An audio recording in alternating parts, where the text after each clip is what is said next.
right now. What up, Charlotte, surrounding areas? Welcome to this latest edition of Under Construction. I am your host, Jamal, the Angry Black Fan Darby. And again, y'all, we have very special guests in the building again today. First and foremost, let's introduce the lovely lady of Carolina Blitz, Vashti Hurt. Everybody give it up for Vashti Hey Hurt. guys, Vashti. How you been? chilling hard. All right, so Besides all the work from the NFL draft, that was like hours of stuff, but it was cool. okay. All right, next. I think he may be muted. Kevin, please turn on your microphone, sir. But next we have Kevin Avery of the Four-Man Rush. Y'all give it up for Kevin, y'all. Yes. Woo-hoo. Thank you. Kevin, Thank you. Kevin, man, it's been a while, man. How you been? Man, I've been blessed. I'm adapting to this new normal, this quarantine lifestyle, but, I'm Right. going to make some lemonade out this lemon. You look like you might have a fro under that hat, bro. Everything working out all right, man? You nothing you want to show us, is it? Nah, but shout out to the 70s, though. All right. All right. And last but certainly not least, man, our usual suspect, Rodney Rob Pops Richardson. What's going on, brother? Nothing much, man. How you been, man? How you handling the Rona? I'm handling it, man. First week for work from home last week. I hate it. My wife is creating more on the honey to-do list, and I do not Of like course. it. Now it's a backsplash. There you go. I don't know. There you go, dude, boy.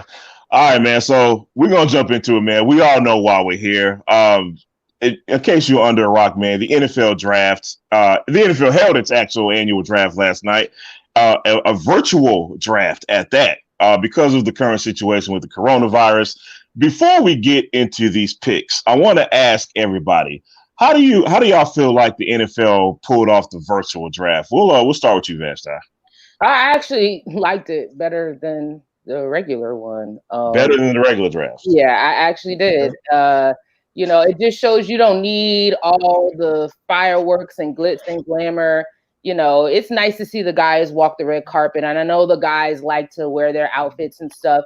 But to see them chilling at home, to see the little things that you wouldn't see, the CD snatching the phone and the mama pulling the girlfriend off, and you seeing these houses, and just everybody is in their element and chilling. I think that going forward, the NFL will find a way to incorporate this, even if it's from a numbers standpoint. I know we're quarantined, but they have by far the best numbers ratings on the NFL draft, and people who don't even care about the NFL draft were watching just to see the little intricacies that may not be football related. So I think that they'll find a way to incorporate it more. No doubt. Kevin, what you got, man? What do you think about the whole virtual draft? Well, I was definitely a big fan of it, with everything being so social media related these days. I think it was a big chance for a lot of intimate access to players and their reactions that we've never seen before. Usually, right. They on the stage, doing chest bumps with Roger Goodell, but, just seeing their family reactions. My personal best moment was when Isaiah Wilson got drafted and his girl was sitting on his lap and his mom grabbed her and threw him off her lap. Like, this is my baby moment. Move out the way. I died laughing. So it's stuff like that we normally probably wouldn't see that made it very entertaining. So I definitely hope that this is something that they can integrate. They're all about money. They saw the ratings that it got. So, I think it'll definitely be something incorporated again, especially with them going back to Vegas in 2022. Looking forward to that. Right. Rodney, what you got? I actually loved it, man. I'm just impressed that the technology held up, and that Teddy Riley needs to holler at the NFL what kind of service they use down there, man. But I'm glad everything went off without a hitch. I do have one criticism, man. What's that? Those damn sob stories, man. I'm like, that was trash. That was just like, yo, man. His baby mom was the fifth crackhead in the Fifth Element. I don't know. That's my only criticism, man. Nah, look, I'm with you, man. Because if I had to hear about one more person, distant cousin dying, and one more draftee's mama being on cocaine, man, it's like, look, man, I get the NFL is trying to sell stories and ham it up a little bit, man, but let's take our foot off the gas as far as that go a little bit, man. I wasn't a fan of that either, man. So I'm with you on that. So Jamal, so what do you think about the draft in whole? Look, man, I liked it, man, because I felt like it was more interactive. Like Kevin said, because we are in the social media era, and because of this, current situation we're in, of course, and the ratings were out the roof because we have nothing else to watch. There are no other sports on. So I'm at home. I'm on Twitter. I'm looking at every pick. I'm looking at all the sob stories. I'm interacting with you. I'm interacting with other NFL fans, man. And I think that was the was the highlight for me, is just it being so interactive. You know what I mean? So, and to that point, at the end of the draft, I heard Roger Goodell talk about how they're going to some way try to incorporate, the real quote unquote real draft in Vegas and try to keep that element for next year. I don't know how they're going to pull it off, but we'll see how that works, man. Well, I think it should just don't even worry about going to Cleveland. Like, nah, yeah. Who wants to go to Cleveland? Nah. And then revamp when we go. Then revamp for Vegas. I don't know who wants to go. Yeah. I don't even think I was gonna go to the draft in Vegas this year, but I'm not even gonna apply for credentials to Cleveland. I'll do that here. Like, I mean, for what? Why would anybody want to go there? So anywho, y'all, we're gonna jump into these picks. And we are going to start with the most polarizing pick of them all, Mr. Derrick Brown. Definitely want to get you guys' thoughts on that. Derrick Brown was the number 7 pick, the Panthers' first overall pick.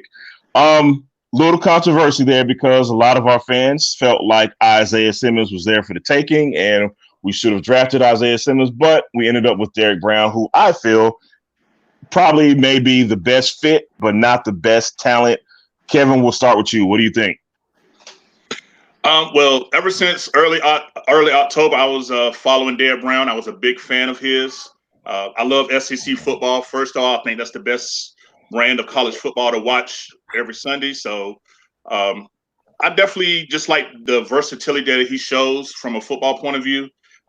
He can play the 0 technique in a 30 front, which is dead over the nose. He can play the 1 technique, shaded off to the side, 3 technique, 4-eye, 5 technique. I mean, any line position in a 30 front or a 40 front, he can play. I like the fact that he plays with leverage, his ability to fight off double teams and still make impact plays. His motor runs hot. I know he's a big boy at 327, but I've seen him run down wide receivers and running backs on screen plays, just all around hustle. Rarely seen him take a playoff. The kid is just a monster, as far as his ability to impact the game. I know a lot was made about his 3-cone time at the combine, which I thought was a load of crop, particularly for a defensive lineman.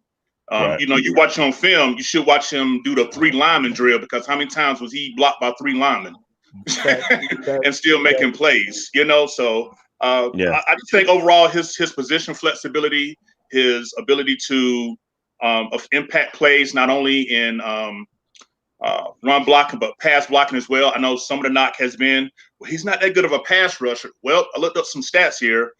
He was 5th in the college football last season with quarterback pressures when he was playing the nose tackle position. So, you put that man over the center, he's going to get there.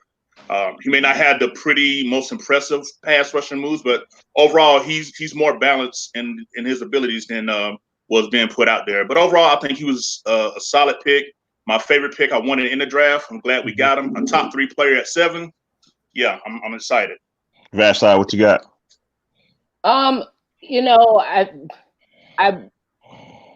I think that the Panthers needed to address the fact that their run defense has been trash. Yeah. And they did that with this and that's pick. Putting it nicely. Yeah, they did that with this pick. Marty Hurney said that, and when he spoke to us afterwards, that he feels like you build from the front back. And that's why they made that pick over Simmons. He said that they had them very close together as far as in the draft, but that's why they went with Derrick Brown over Simmons. And then we know with the next pick, they got an edge rusher. I texted NFL Scout just to ask, because everybody was talking about this on Twitter, so at least Panthers fans. And the scout told me that Simmons' upside potential is through the roof because of his multi-dimensional ability to play different positions. But Brown is rare as far as size and quickness. And that division, the pass rush is essential. So I'm guessing, having him and KK will open up things on the edge for those pass rushers. And that's why they went that route. I'm not mad at the pick. I mean, I think that either one of them would have fit the system well. I understand why they went with Derek Brown. Right. Rodney, what you got? Immediately, I was kind of upset. I am a Clemson guy. I wanted Isaiah Simmons. We know. Hush. and then I went back to look at some tape. Not Isaiah Simmons, but Derek Brown is a complete beast. I watched that game versus LSU, and he wreaked complete havoc. I'm actually excited for his versatility because, like Kevin said, he could play multiple positions on the defensive line, and I'm just excited, man. All right, I'm gonna play devil's advocate, y'all, because the three of you have commonly mentioned versatility. I saw Isaiah Simmons cover a tight end, flank it out. I saw Isaiah Simmons drop back in safety coverage. Is Derek Brown, quote unquote, more versatile than Isaiah Simmons? Who wants to take that? I'll take that. When you look about what was of all the ugliness of the Panthers 2019 season, what was the ugliest? You have to say the run defense. Run defense. I mean, we're talking about 148 yards per game. The worst yards per carry average given up in 20 years. I mean, good God, we had teams that only averaged 80 yards coming before they played the Panthers. They end up with season highs after they was done. The Redskins, like the Washington Redskins, yeah. So I mean, they walked the dog with us, and if anything takes the manhood out of the game for you is when a team lines up and say, "We know you can't stop the run, and you can't do nothing about it," and they took our motto and used it against us. They just kept damn pounding. So this had to be addressed. I didn't mean to cut you off, Kevin, but it's funny you mentioned that because on an earlier show of Under Construction, I mentioned that because I don't think the Redskins did anything pretty that game. They just ran it straight down our throat. It wasn't any counters, draw plays, anything. They basically just took the manhood away from the Panthers, which ultimately ended the season. So again, y'all, I was just playing devil's advocate. I actually agree. The run defense was atrocious and it needed to be addressed. So if you can get a need and get the best talent, you ultimately win every time, man. So yeah. I'm happy with the Derek Brown pick, man. What else y'all got? Vashti, Rodney, got anything else? You covered it all for me. Yeah. All right. And so the next pick, I cannot pronounce the guy's name. Somebody help me out. Yes, that guy. Gross-Matos. Yetur Gross-Matos, edge rusher from Penn State. What do you guys think about that pick? Because it's funny. We lost Luke Kuechly in the offseason. Our run defense obviously is what it was. We've talked about that at length already. Our ability to get to the quarterback, at least in my opinion, wasn't the worst part of the defense. But if you add a guy like Gross-Matos, what does he do for the Panthers? Is he an immediate impact player? Vashti, Kevin, who wants to go first? Go ahead, Kevin. Oh, well, for me, when you look at his film, the thing that sticks out immediately is his ability to get that bend and turn and burn on those offensive tackles. Again, position flexibility. He also lined up on the inside at a 3 technique. Marty Herndon did mention that. We actually saw that on film ourselves here at the 4-man rush. We actually started checking him out back around December. When you look at it, with his size and his ability, one thing that sits on him, he's very disciplined. He knows how to extend himself because he has very long arms. He knows how to get that extension to help get the lineman from getting that leverage on him. And he has the ability to use, I've seen like 2 or 3 different moves to shake the block to engage the play. So he's definitely someone that can do both. Again, add pressure to the quarterback. He had a lot of sacks while he was at Penn State. He had a lot of plays that he chased down from the backside. he's just a player that just has a hot motor. I mean, he's just going to give you all out effort. The things that Matt Rule said he was looking for, he fits the athletic profile. If you go to mockdraftable.com and pull up his athletic traits that he did, I mean, my God, the man is just, whew, it fits what this vision that Matt Rule puts in. So I thought we was going safety in the second round, but once we got him and I saw that a lot of GMs had him as a mid-first round grade, I'm sold. I'm glad you mentioned that, Kevin, because I actually thought we would go corner with the second pick, man. And let me ask you this question: do you feel like if we would have went corner in the second round, would it have been a reach? Did we get the right guy with the second pick? I'm gonna be honest with you, with the run of cornerbacks that went in the first round, when I look back over it, I think we would have been reaching for the type of corners that we're looking for. You mean like the Falcons did? I'm sorry, man. Go ahead. Yeah, but yeah, that part. But yeah, so because under Phil Snow, when he was at Temple, he played a lot of cover one, which is press man to man, get up in your face, and lock horns. And at that time, the cornerbacks that were available, that wasn't necessarily their strength or their skill set here.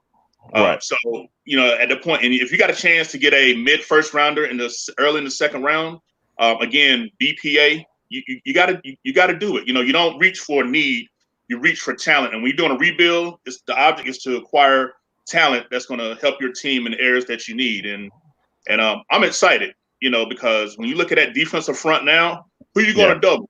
Who's going to eat them one-on-one blocks? We now have players that when they get single blocked, they're going to eat. Yeah. Right. It sounds like I'm listening to Marty Hurney because he said the exact same thing.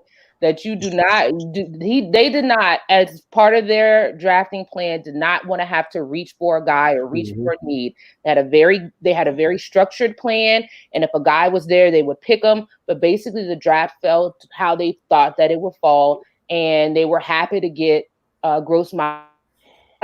I mean, right now, if we look at, I'm guessing the line right now, if we look at it, we're gonna have, I guess, Gross-Matos, depending, and Burns on either side. KK and Derek Brown, that's your four-man front. That's trouble. Yeah, that's pretty nasty. That's pretty nasty. Yeah. Nasty. So versatility. I can't be mad at that. Who at that? Who are you going to double?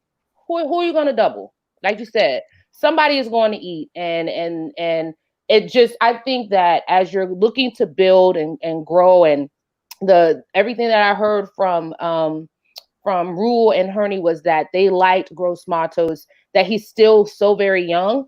And so his upside is, he still has so much upside. And so, I'm not mad at the pick. I'm not mad at the pick at all. Rodney, what you got, brother? I'm sorry. Go ahead. Oh, no, I was just saying real quick. Y'all was talking about the 40 front. Check out this 30 front, because, Phil Snow used a lot of 30 fronts at Baylor. Rayvon Roy at the nose. Woo! Derek Brown at the DN, Kawan Short at the DN, Brian Burns outside linebacker, Gross-Matos outside linebacker, Shaq and Tahir Whitehead in the middle. Come on, let's go hunting, let's eat. Well, I will say this, man, and look, here's me playing devil's advocate once again. Oh, shocker. Now, I thought it was extra important to beef up the four-man front, because you better get to these quarterbacks in the NFC South, because let's face it, y'all, the secondary at the very least is a little young. So I thought that made it even that much more important to improve the four-man rush. Rodney, you got any thoughts on Gross-Matos? He's solid. He reminds me of a Mike Rucker type. I'm actually feeling the way we're building the team. It kind of reminds me of the San Francisco 49ers. They all built it up front. And then Marty Hurney has that principle of building from the front back. And so I'm not too worried about the backfield yet. We're gonna have a transition year, but I'm just excited about that four-man rush. Yeah. And then a good front makes your secondary look so much better. Right? Yeah, absolutely. So if you're getting pressure on the quarterback, Thieves Ab is going to eat just based off of that. So I think that's Panthers teams, good Panthers defenses have been built. They've gotten pressure, and then the corners have just been able to cherry pick off of the mistakes from that pressure.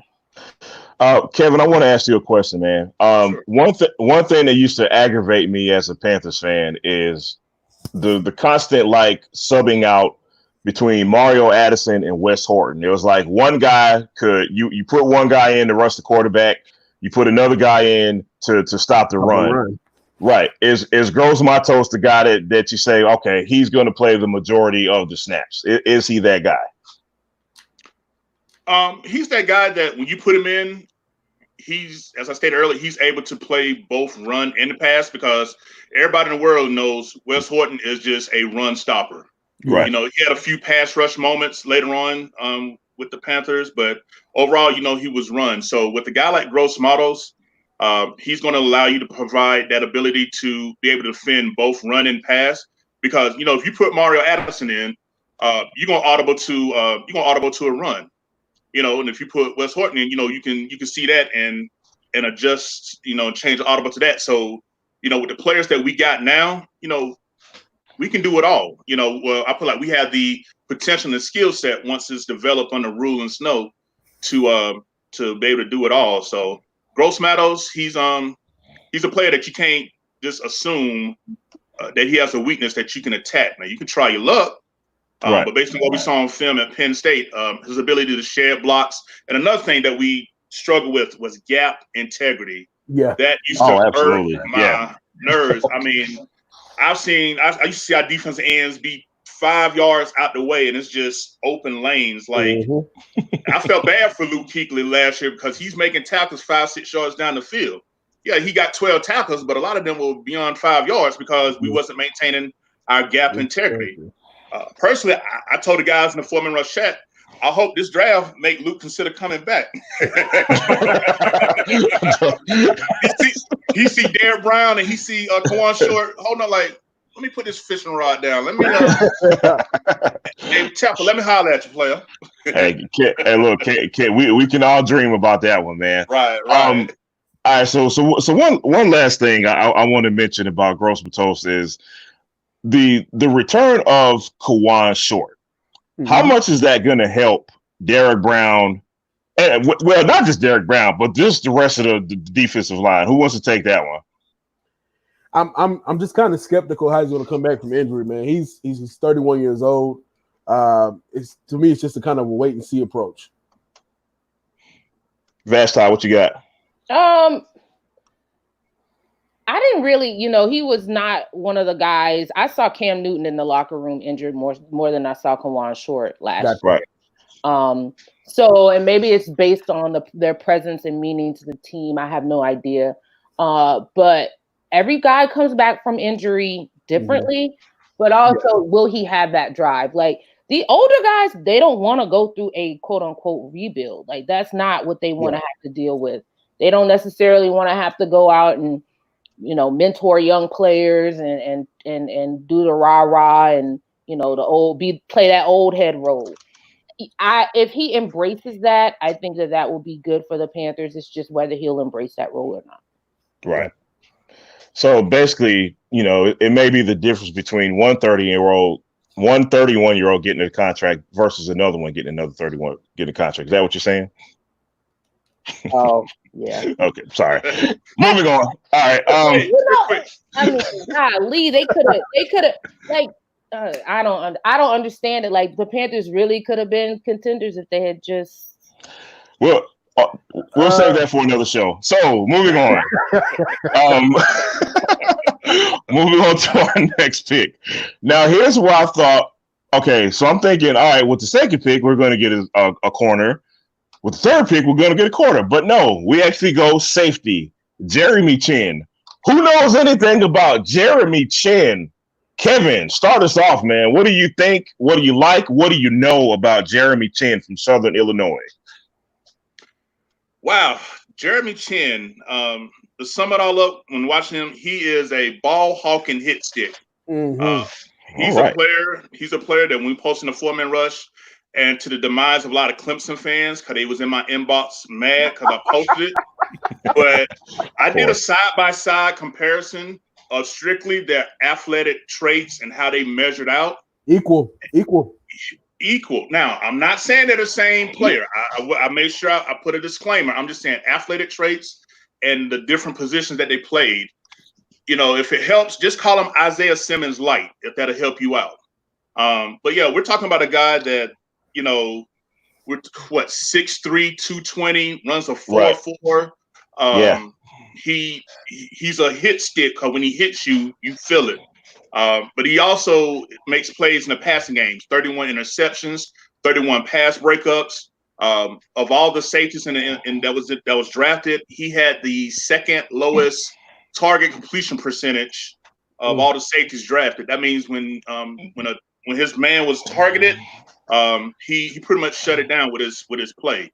I think Ashton Davis of California was number 1, and then Jeremy Chin was number 2 as far as in college. But overall, we're talking about a player that can play both safety spots, can play the big nickel spot, which used to be done by Shaq Thompson with some success, some failure. He's just a player that can give you that enforcer role with versatility.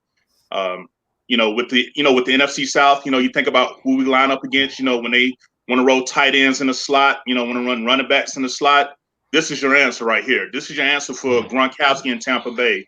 This would be your answer for Alvin Kamara in New Orleans. This would be your answer for, if they decide to, roll Todd Gurley and his bad knees out in Atlanta, whatever they decide to do with him. So, but overall though, when you're playing chess, you're playing chess. We're playing chess on defense now. We can match up. That's what it's all about. Winning your 1-on-1 matchup. So I think that Jeremy Chin is gonna earn a lot of respect for Panther fans who are displeased. Now, some Clemson fans gonna remain bitter. Hey, it is what it is. But hey, chin up. They'll be all right. Yeah. Vastine, what you got?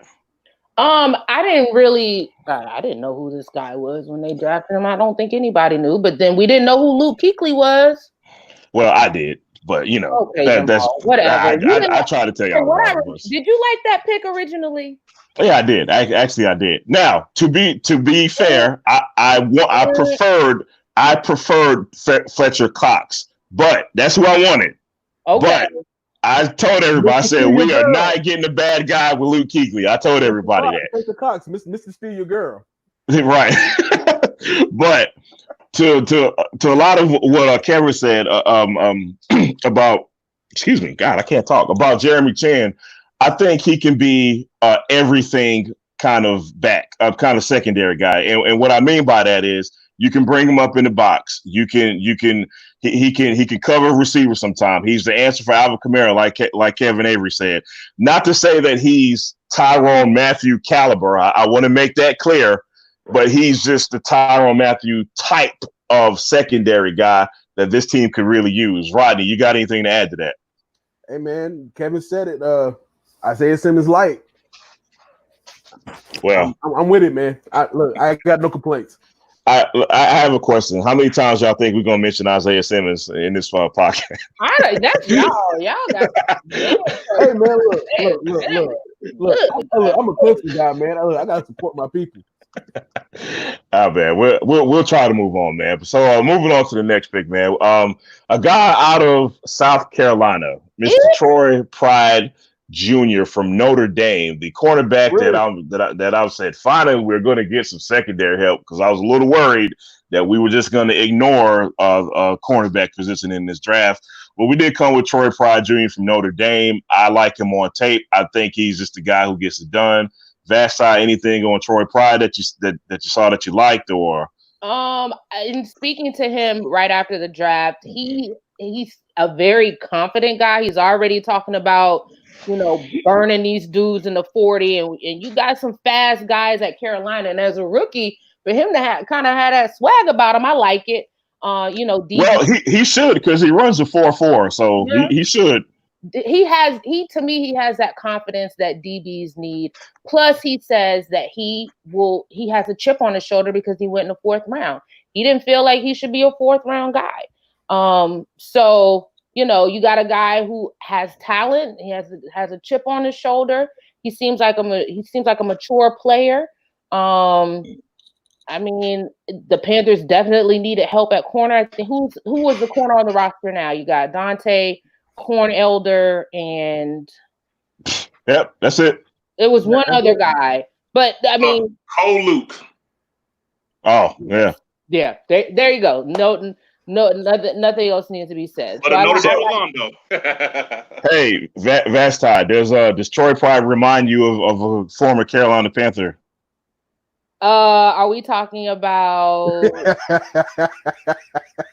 who are you? Are we talking about another guy from South Carolina? Yeah. I can see that. I think though he may be because of the level that he played at in college, he may be a little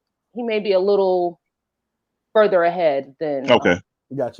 Than Josh Norman. Josh Norman. I'm like, Yes. I know you're talking. He may be a little further ahead than Josh Norman, but corners they have to take time to develop. But no doubt, absolutely. I think that I can see that with the swag, with the whole underdog thing, with the whole mentality, the way they play. Yeah, I can see that. Rodney, what you got, brother? I got nothing on him, man. All right. Kevin, what you think about Mr. Pride? Thank you for your contribution, Rodney. You want me to lie? Hey, man. I'm joking, brother. Kevin, what you got? Well, the Panther comparison I was thinking was James Barrier, because my only knock on Pride is he won't turn his damn head around when the ball is in the air. He got the Bradbury syndrome. That's the only quote unquote issue that I had, but that can be coachable as well. But overall, when we hit the fourth round, it was two cornerbacks I was thinking about. I was thinking about Meek Robinson out of Louisiana Tech, and I was thinking about Bryce Hall out of Virginia. But kind of find out they got some medical issues, and I feel like the Panthers just decided to choose the healthier of the three when it came to him. But yeah, Troy Pride, straight out of Greer, South Carolina. He's a player that when you watch tape on him, he can match up anywhere. He can do his job either in the slot or on the outside. So again, going back to position flexibility, he's very physical. He's going to have to learn when to engage his hands and when to take it off. But overall, he has very fluid hips. He's that 4.4 speed when he turns his hips will allow him to maintain. Some guys when they turn their hips after back pedaling, they get all turned up and lost and create that advantage. But he's a guy with very fluid hips. I like the fact that he also not come up to stick you in the run either. Right. A lot of good cover guys, they're susceptible when it comes to run defense, but this guy's definitely not. Just looking at the fact that he's coming home per se, and he's like I say, he's looking to prove himself. I like the pick, and I just look forward to watching him develop and grow, because between Phil Snow with a defensive background as the coordinator and our DB coach that we got from Green Bay, I think he really has a chance to really develop. All right. Did any of you were any of you able to catch the mini parade that was held for Troy Pride in front of his house? Haven't seen South Carolina Sports Home. I posted it on Carolina Blitz's Instagram, so you can go to Carolina Blitz. It's in the thing. Yeah, there you go. It was cute. It was really it was nice. And then I liked it. And Troy was dancing and everything. He put on a show for him. So I like that. I dig it. That's what's up. I can dig it, man. All right, so moving on, man, to our next pick, which kind of I will say this: the next pick puzzled me a little bit, because it is another safety. It is Mr. Kenny Robinson out of West Virginia. For those who do not know, Kenny Robinson forewent his eligibility in college and actually played in the XFL. What do you guys think about Kenny Robinson, man? Why did we draft another safety? That's I guess the obvious question. Who wants to take this one? I mean, to me, he's just solid. He was tied for second in the Big 12 in interceptions in 2018. He has some of that pro experience with the XFL. I just think he's just a solid player. All right, Kevin, what you think? Value pick. Again, this is a case of BPA showing up. When you look at his resume, before he was dismissed from school, I mean, you're talking about first team All Big 12 in 2017, 2018. A guy that when you talk about cover, I was mentioning cover one earlier. This is the type of guy that you can put up in a single safety, and he has the range to cover. Now, I know a lot of people ask, well, why another safety? We got Trey Boston, we brought in Justin Burris, here that, but there's this thing called quality depth, because you're one bad play away from your backup being in, so you got to have someone that can just fill in to play after that, because behind and I'm just assuming that it'll be Trey Boston and Justin Burris playing safety, but after that, who do we got? Colin Jones left, Quinn Blandon left, so Let me cut you off, man. Because of Jeremy Chinn's versatility, any chance we see Chinn and Robinson on the field at the same time in some kind of NASCAR package, some type of just crazy secondary package, what do y'all think about that? Yeah, Phil Snow likes to use 3 safety personnel a lot. I saw that on film. He did it at Temple. He definitely did it at Baylor, because they played all them spread offenses. Yeah, 3 safety personnel is something we're going to see a lot of, while Phil Snow is our defensive coordinator.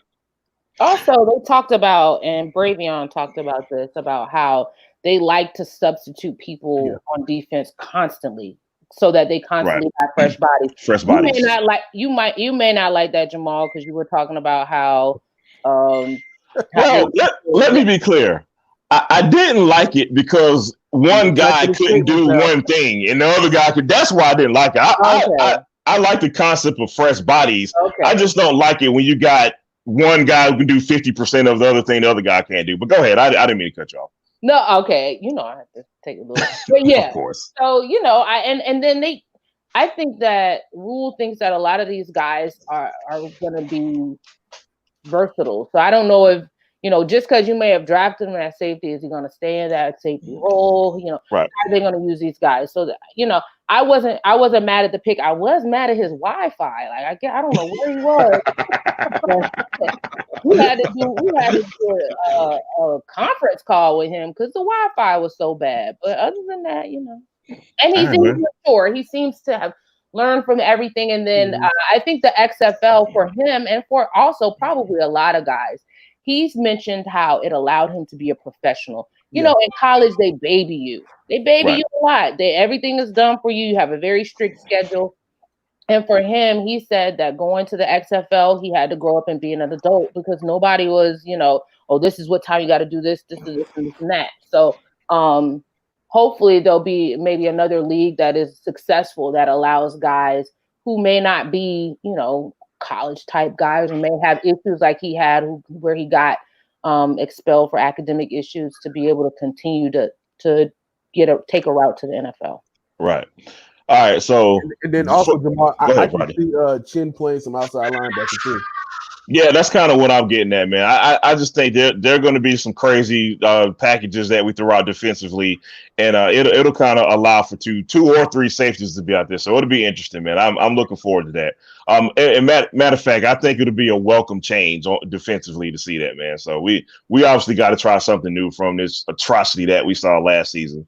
So moving on, man, to our next pick. This is a pick that I'm really excited about. I personally think we might have gotten the steal of the draft with this pick. I am talking about 6'1", 332, Bravion Roy out of Baylor, someone who Matt Rule is obviously familiar with, man, defensive tackle. Oh, my goodness, man. I'm imagining this guy just stuff in the middle along with Kawan Short. It's getting me excited talking about it. Man, who wants to take this first? What do we know about Bravion Roy? And are y'all as excited as I am about this draft pick? Space Eater. Yes. Space Eater, man. I'm excited, man. He's that defensive tackle depth we need. And I'm just excited for this line, man. Yeah. Go ahead, Kevin. Wow, this was my late round surprise. I was hoping we was getting. He's someone, and you mentioned a key thing about him. He's 6'1", 337. That means he's going to have the advantage of leverage, and he's going to be able to apply that leverage with his power as well. Now, when you look at him, you think 337, you think, okay, automatically a one technique, someone around the center. Not so fast, my friend. He could play three technique as well. Now, he doesn't do it extensively, but when he has done it, he's still coming up with the same results. Him and James Lynch, when they was at Baylor, they was wreaking havoc up and down. That's why that was one of the reasons why Baylor was like number one in like most pressures with 3-man fronts, because of guys like Bravion Ward. Double teams do not phase him whatsoever, because anybody that plays line knows you get that leverage. You can extend and you can attack the play. So I like the fact that he's able to not be moved from his spot, which we saw a lot of. How many times did we see Vernon Butler and Kevin Love just on skates last year and open up huge? Yeah. I would like to say that them days is over. We traded them skates in for some cleats, and we're gonna get back to playing, true Panthers football. But yeah, Bravion Roy is definitely a steal. I totally like the pick, and I'm excited with you. Kevin, your shade levels are Real Housewives of Atlanta level. Hey, look, Kevin is throwing shade on. Kevin is throwing shade on babyface levels right now. Yes. I like the pick. I like the fact that they brought. I was wondering when a Baylor guy would somehow work their way into the. Oh, you know it was coming. I knew at least one was coming. Look, we're all surprised it came this late, right? Yeah, but he had said that I think he expected. He said when the 5th, 6th round came around that he felt like Carolina was going to pick him up if he was there.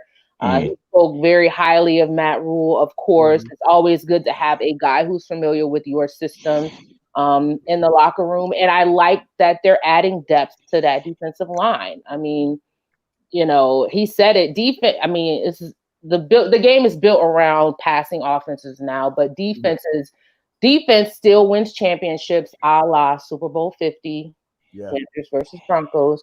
Can we not bring that up too much more, please? I'm saying. I know. I'm sorry, guys, but okay. You have to, and depth is really needed along that defensive line. I like that. I like the pick. Guys, I have a question. What's up? Why was he not invited to the combine? Do you guys have any insight into that?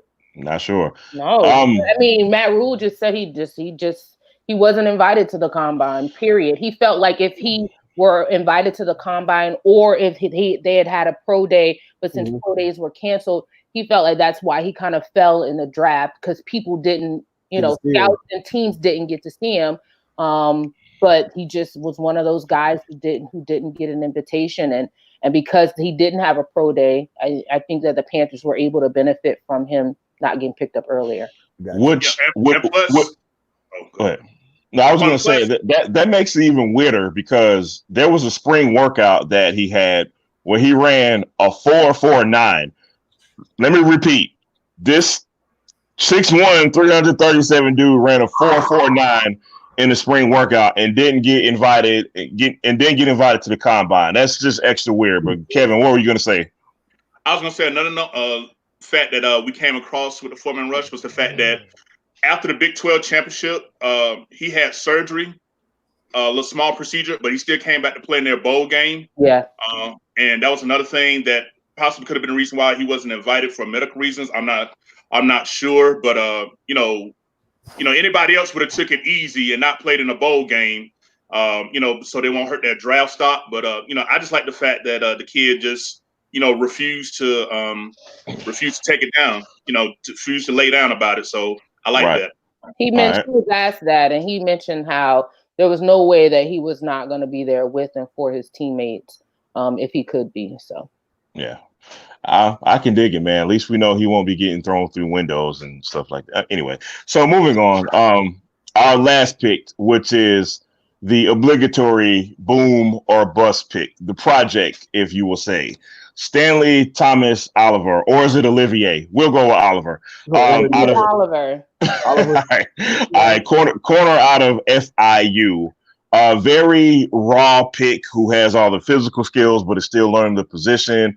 Who wants to take this one first? What do you guys know about Mr. Stanley Thomas Oliver, and do you like the pick? I don't know much about him. I know he played wideout, and basically he was just playing around in practice and was going up against other wideouts at DB, and the coach was like, yo, you got some kind of skill here.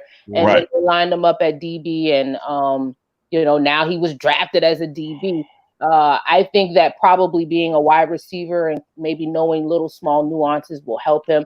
It's definitely a project. When he was asked where he was looking to contribute with first, he said special teams. So he understands that, if he's going to really get a chance to solidify a spot on the roster, it'll be through special teams. I mean, he's a project. He's a project pick, and but if he's fast, because Matt Rule wants a fast team, right? Then, he may find a way either on the 53 or on the practice squad. Which is, I guess, the reason. Which is the reason why I'm a little excited about this pick, because I want to see what Matt Rule can really do in terms of teaching professionals, and that was the big thing with Matt Rule here, as far as us developing some type of long-term consistent program. So here's the perfect pick to kind of show Matt Rule what he has here. Rodney, what you got for us? Hey man, I don't know about this kid, man. I'm just interested in y'all opinion of Matt Rule's offseason so far. To me, it's kind of mixed.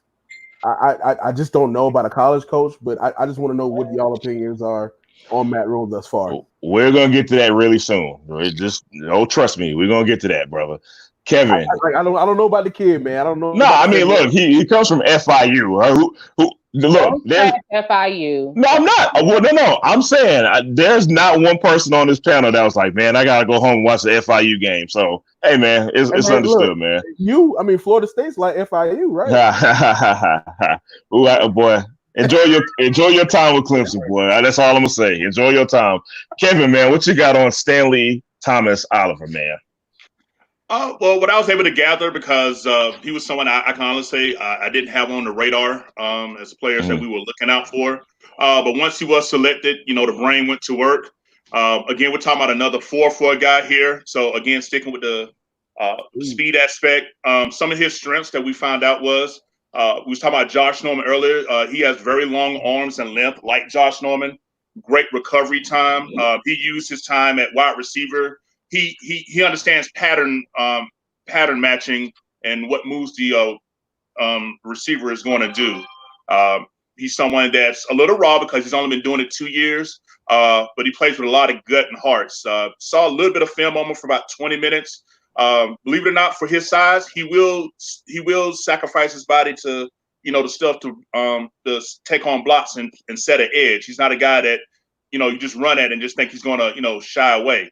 Right. But he's definitely a project player. He's someone that we probably won't see him really blossom until possibly year 2, 3. But depending on how Rule coaches these kids up, we could see some productivity, some flashes early. But definitely someone that, hey, he's going to be here for 4 years. I think he's going to be a nice surprise down the road.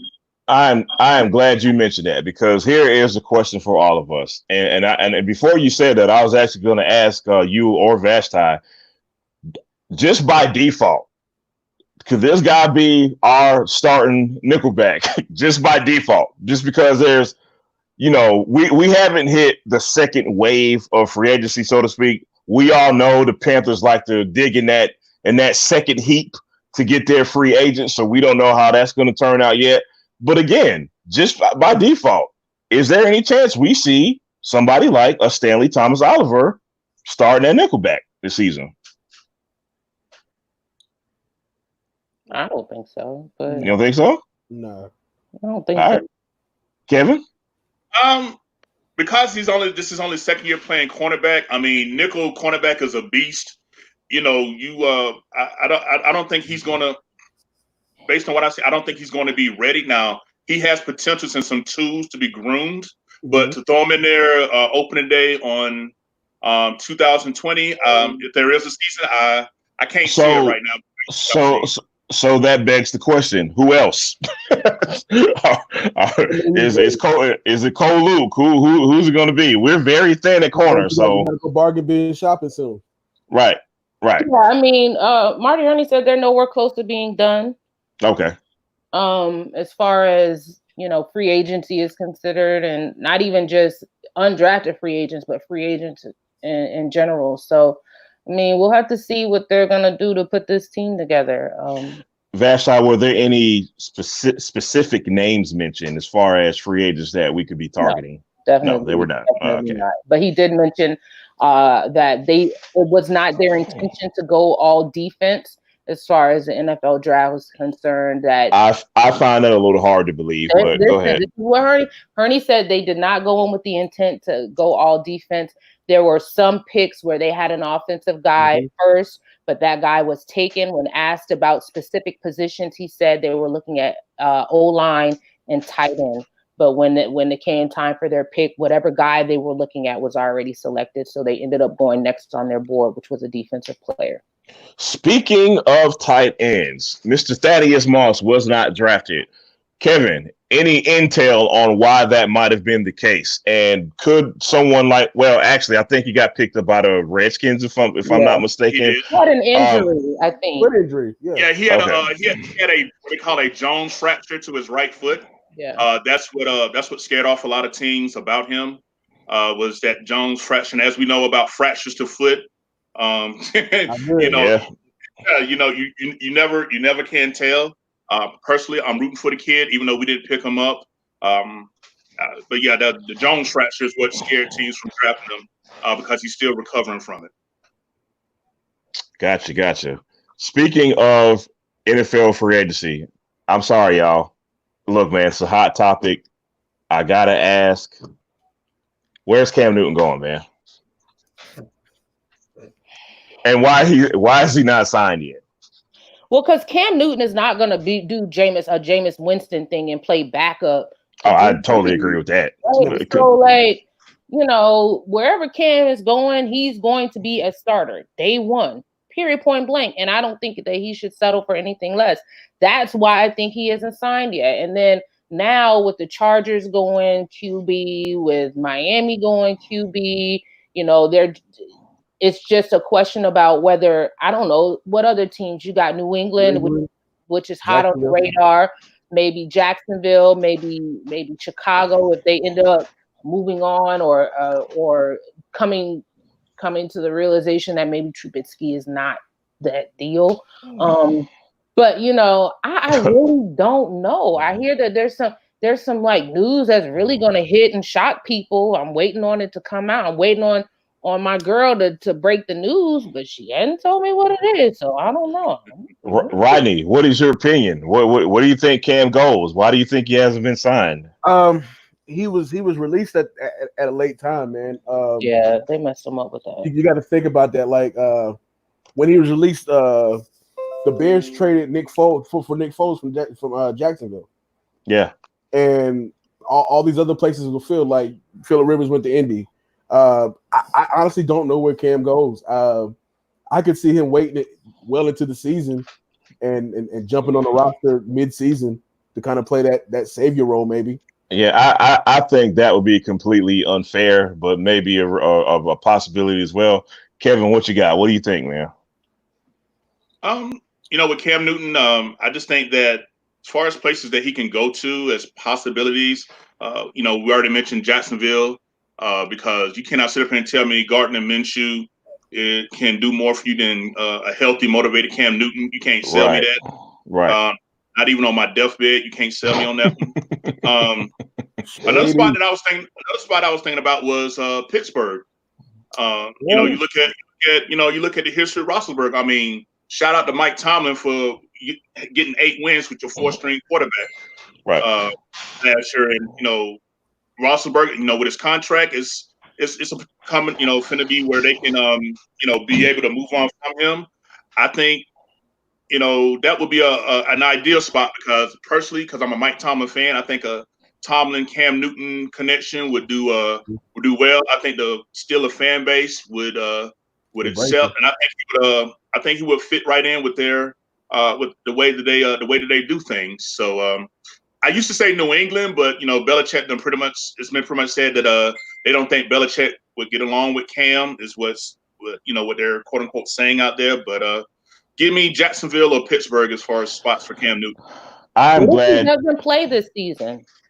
I mean, that could be a possibility too. I mean, it's a possibility, but that's ridiculous, man. It's a possibility. It's looking more and more of a possibility, but there are too many garbage quarterbacks in this league for Cam Newton to sit out a full season, man. But I wouldn't be surprised if that's the case. I wouldn't be surprised if that may be the case. I'm glad y'all brought that up because I'm looking at NFL Today this morning, and all signs point to New England being all on the Jarrett Stidham train. First of all, who the hell is this guy? And number two, if you are New England and you have a culture of winning, okay, to me, it would seem like a no-brainer to bring in somebody like Cam Newton. But they seem to be wanting to develop this guy that I've never heard of before, man. I just don't get it, man. I mean, it's like I understand he's coming off an injury. Maybe some executives think he's not going to be the same anymore. Maybe you don't like the way the guy dresses. Again, man, I don't. You won't pay me to understand, man. You just won't. Sorry. I mean, Belichick, he doesn't get a. He might not jive with Cam, but he's okay with the kicker that they just drafted. You know what?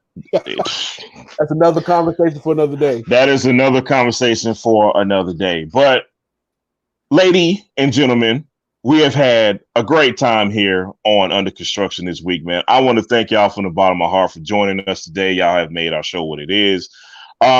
Before we go, man, anybody got any shout outs or shot ats? You want to take a shot at somebody? You got a shout out? Hold up. What's up? Okay.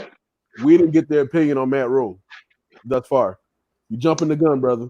Sorry, man. My bad. Vashti, what you got on Matt Rule? What's your opinion so far? I got to be careful. Oh, we know. I'm not going to. Yeah, we know. Yeah, we know you got to be careful. I'm not going to be completely honest about this. Hey, we can't mess up that seat at David Tepper's table. We can't mess that up. So, guys, I mean, you please just know I got to be careful. But all right. So when I first heard him talk, I was like, this whole rah-rah stuff is not going to work with these grown men, and I have carried that on into the season. However, I still have concerns, or I'm not on that whole college to pro head coaching. I've never liked that transition. It hasn't worked more than it has worked. Mm-hmm. But I feel like just from hearing him talk and hearing his interviews, he's not quite as car salesman-ish, preacher-ish. He's kind of losing that kind of thing and being more like on okay, these are grown people, these are professionals, not kids that you have to continuously motivate. They're getting paid. Right. That's the only thing that I'm concerned about. It's not just Matt Rule. It's Joe Brady. It's Phil Snow. Like, these are guys who are bringing probably completely new philosophies to the Panthers, and it's an experiment. But I am going to say that my reservations aren't as much as they were when I went from my first impression of him. Kevin, what you got? My position with Matt Rule is I'm a fan of his. He was number 2 as far as my coaching wishes. I thought Eric Bieniemy, I thought he should have been the guy at first. That's what I was rooting for. Still should have a job. But, he traded that in for a Super Bowl ring. So, hey, I'm not mad at the guy. Not even. Right. But overall with Matt Rule, I like the fact that, he really believes in the things that help players to develop and grow, not only physically, but he seems to be a coach that's really invested in players as far as their well-being, what they're going on. I mean, everybody that's ever worked with him or played for him, just gravitate to him. During free agency, before we signed him, Robbie Anderson had put it out there. Yep, I would love to go back with my coach and get with him. Even when his center, Matt Hennessy, got drafted by the Falcons, he mentioned Coach Rule. He said he wanted to thank Coach Rule because I was recruited as a right tackle, and he convinced me to be center, and he got drafted. So Rule just has this ability to affect people in a positive way, and he's going to be around for 7 years, $62 million. So we got to like him one way or the other. I swear. Boy. Rodney, what you got? No, I'm asking you. What do you think? I kind of agree with Vashti. Some of the rah-rah stuff, I was just like, look, man, I've heard it before, seen and heard it before, man. These are grown men. Mm-hmm. I wasn't sure about this whole building a program like you did in college stuff, man. But I will say this. After yesterday's draft, and looking as how everyone is raving about our draft, and people from the outside, people who don't even really pay a lot of attention to the Panthers, are really raving about what we did yesterday.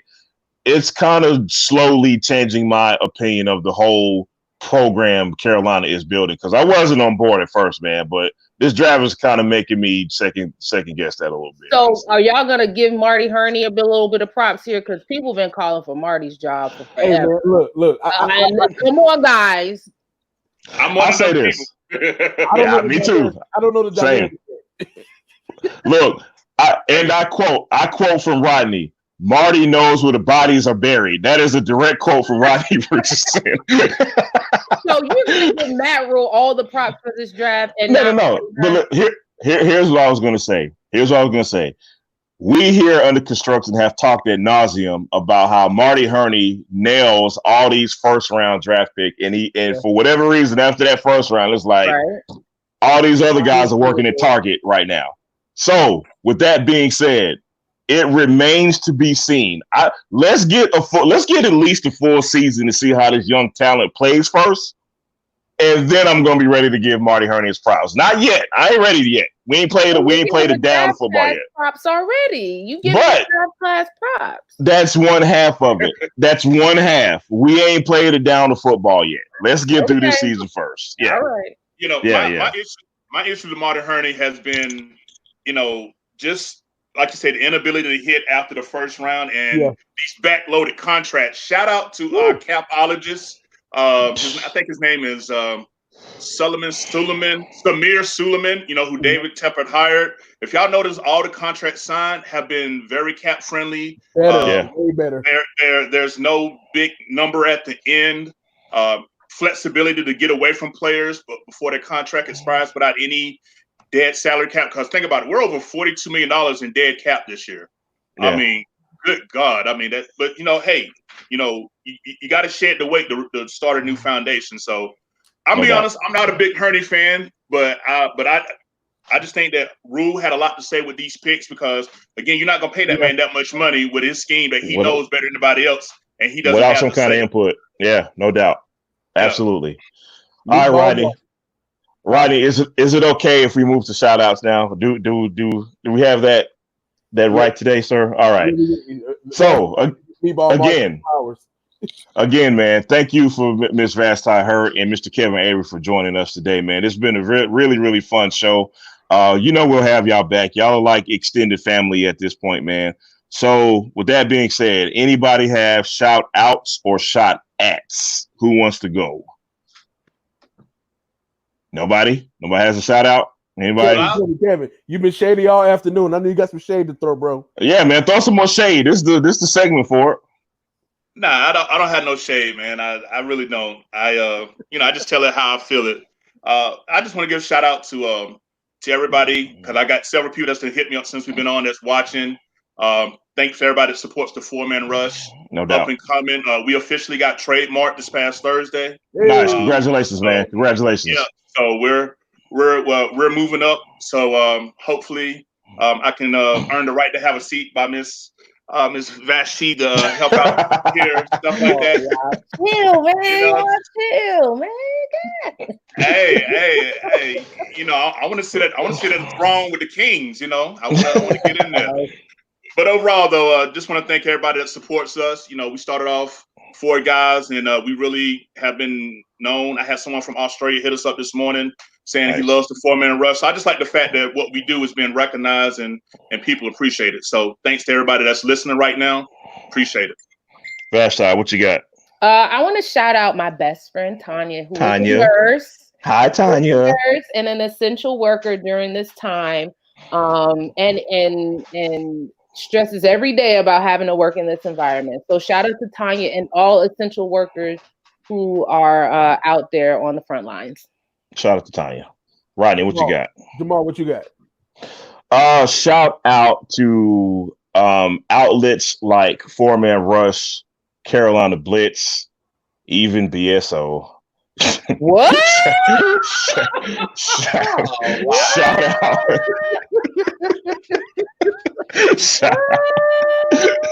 Shout out to Black-owned sports media outlets for continuing to prosper and continue to support each other.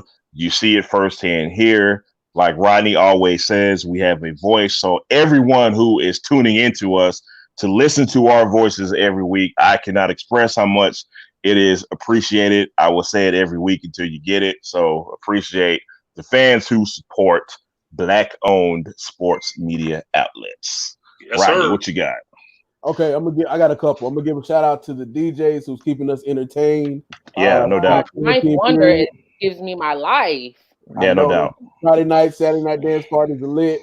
I'm watching Hezekiah Walker versus John P. Key tonight. Oh, what time is that? 7 o'clock. Is that versus though, or is that some side stuff? That's some side stuff. Oh. And then shout out, like Sylvester said, shout out to the essential workers out there. We're praying for you, and that's it, man. Shout out to Kaza. Get on the show next week, man. Shout out to our homeboy. Shout out to our co-host Kaza, man. Shout out to Carolina Blitz. Thank you guys for joining us today, and stay safe out there. And hit us up if you need us. Oh, all right, y'all. All right, y'all. Plug us on your social media, y'all. But other than that, man, that is all we got here for Under Construction, man. Again, thank you. We will holler at y'all when we see you. Peace, y'all. Bye, guys. Thank y'all again. Thank you, Kevin. Appreciate you, bro. Hey, man. Appreciate you having me, man. Had a lot of fun. No problem, man. All right. Well, hey.